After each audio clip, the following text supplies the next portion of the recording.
السلام علیکم ورحمۃ اللہ وبرکاتہ۔ امید ہے کہ آپ سب خیریت سے ہوں گے۔ صحیح بخاری کتاب ایمان کا بیان۔ باب اسلام کی بنیاد 5 چیزوں پر ہے۔ حدیث نمبر 8۔ ترجمہ: ہم سے عبید اللہ بن موسیٰ نے یہ حدیث بیان کی۔ انہوں نے کہا کہ ہمیں اس کی بابت حنظلہ بن ابی سفیان نے خبر دی۔ انہوں نے اکرمہ بن خالد سے روایت کی۔ انہوں نے عبداللہ بن عمر سے روایت کی کہ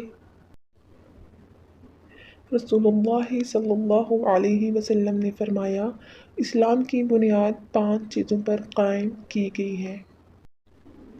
اول، گواہی دینا کہ اللہ کے سوا کوئی معبود نہیں اور بے شک محمد صلی اللہ علیہ وسلم اللہ کے سچے رسول ہیں۔